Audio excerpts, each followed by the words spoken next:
Welcome back to Chapter 9 of The King of the Things, written by Adrian Beckingham. I'm really enjoying reading this with you guys. I hope you are too. So, Chapter 9, Samesy. Now, before I begin, very important question to ask you. I bet you can guess. Are you sitting comfortably? Yes. Then I'll begin. Now, as you might imagine, nobody had ever called Hunch the same before. He had spent his whole life being bullied because he was different. Perhaps you would not like it much if a strange thing on top of a mountain told you that you were a Samesy. But Hunch liked it. He liked it a lot. And all of a sudden he liked that thing king too.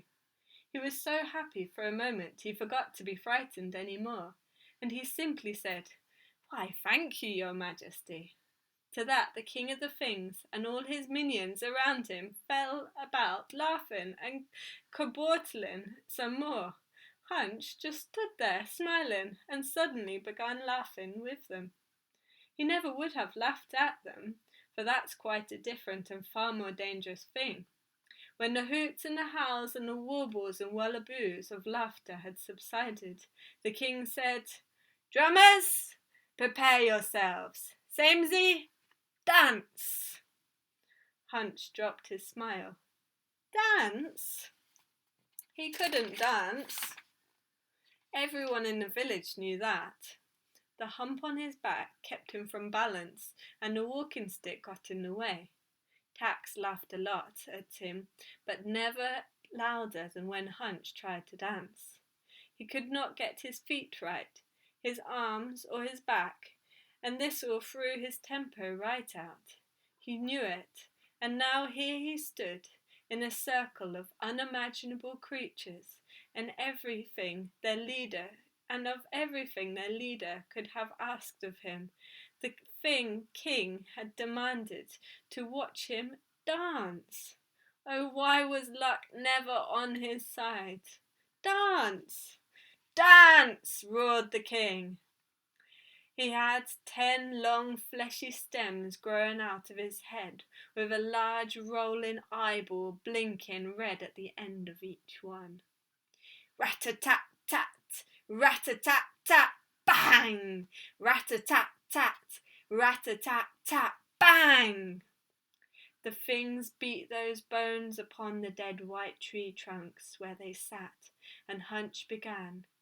He used his twisted hazel staff for support. He had to.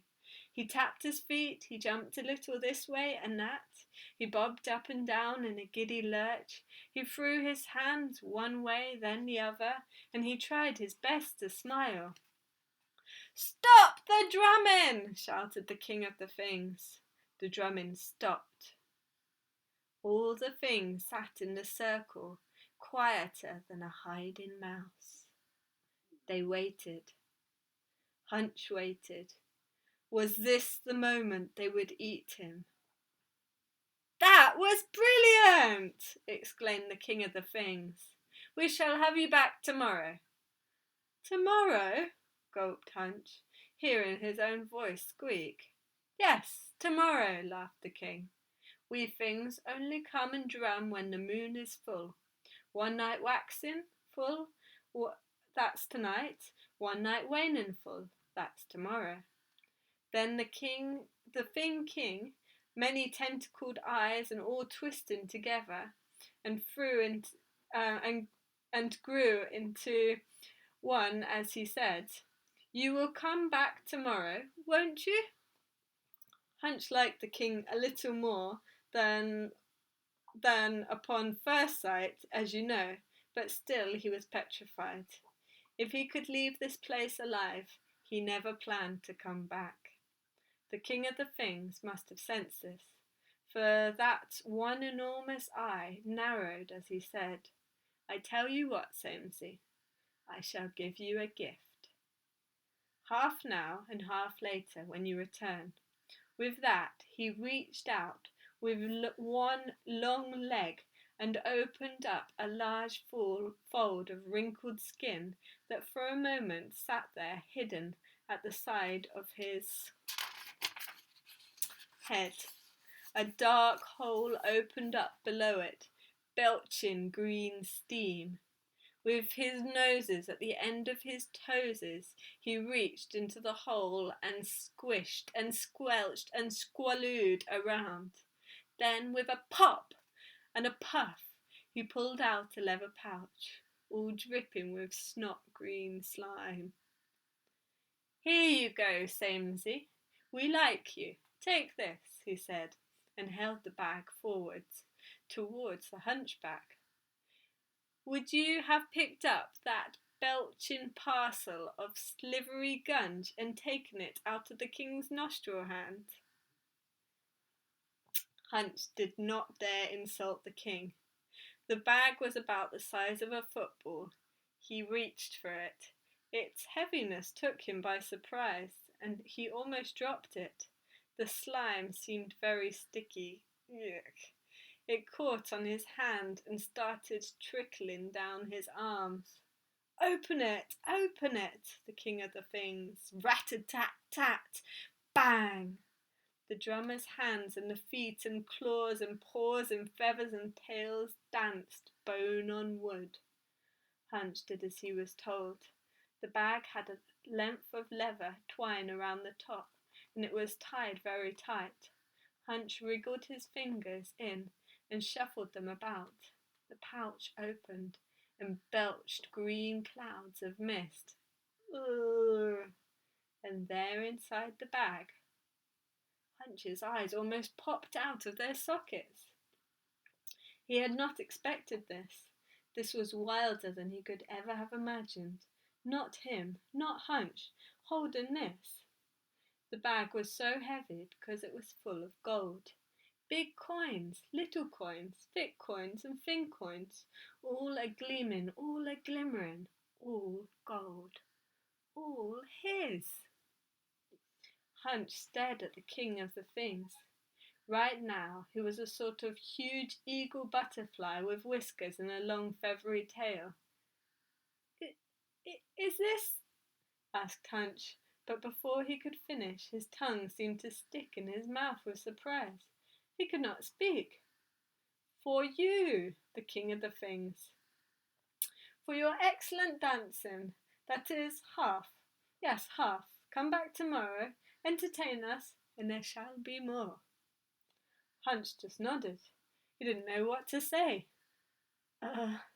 Thank you, would have suited just fine, but his head was too amazed to give him the words. Now go, the king of the things said. We things have other business to attend to. Go home. We shall expect you for more dancing tomorrow. Hunch was confused, standing there, weighed down with his hump on his back and the bag of gold in his arms. Home? He did not know the way. He found his voice and asked. All the things pointed straight towards Hunch's village, where the Sameses lived, pointing with their fingers, pointing with their noses, pointing with their eyebrows or the tips of their toeses. The king of the things opened up that flap again. This time it was under one very green and gooey armpit. Here's a map, he said. Slime goo, drip, drip, drip. Hunch took the soggy map. He could hardly believe it. They were letting him go. He was not going to be eaten. He was rich. Thank you, your majesty, he said, at last, finding his voice, and he turned to leave in the direction the things had pointed, with the map under his arm, and his pouch of gold on the other. He took a step, another. It was difficult balancing his staff, with his hands so full. He reached the edge of the clearing. One more step and he would be gone from the clearing and back in the forest, on his way back home. Stop! Called the king of the things. Would you have stopped?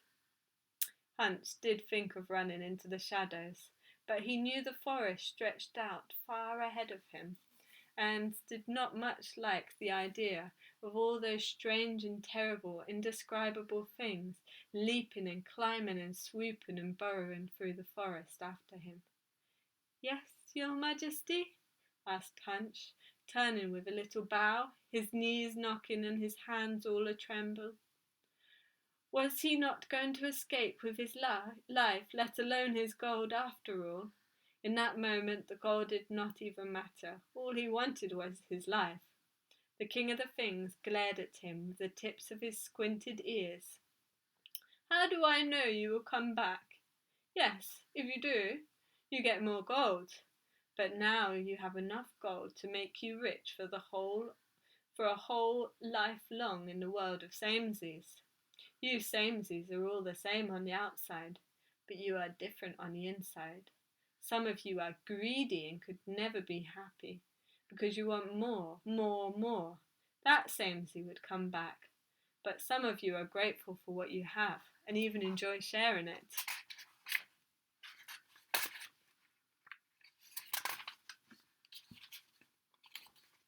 That samesy is often very happy already, and might not return to give us another dance.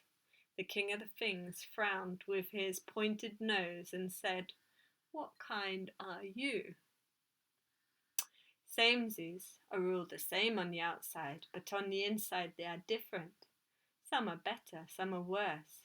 Courage and fear, kindness and greed. What kind are you? Hunch knew which kind he was. He would be more than happy with the gold he had in the pouch. It was more than he could ever have hoped for. The king of the things looked stern and flapped a pair of large humming wings that had suddenly sprouted from his arms. I want to be sure. Will you come back tomorrow? I must take something from you, which is part of you, which you really want, which will bring you back. Hunch trembled and said, Your Majesty, I have nothing but the clothes I wear, my walking staff, and this gold you have so kindly given me. Apart from that, there is nothing to take. I'm a humble hunchback. Aha! roared the king. That's what I'll take then. Only a borrow, you understand. Come and dance tomorrow, below the full moon, and you shall have it back, and another bag of gold. With that, the king of the things reached forward with the suction on which twitching nostril toes, and with a squelch and a squimble, the king lifted the hump right off Hunch's back. Hunch gasped. He had felt something, but what was it? His mind reeled. It couldn't be. He twisted round and patted himself on the shoulder. The hump was gone. There was already dripping green goo lifted up. There it was, already dripping green goo, lifted up high in the sharp talon from the snaking arm of the king of the things. And quick as a wink, the king opened that flap of skin that was now behind one knee and shoved the hump deep inside. The map will take you home and bring you back. Go well, Hunchback, go well. Hunch left that twisted hazel staff as a gift for the things. He had no purpose for it now. He wasn't a hunchback any more.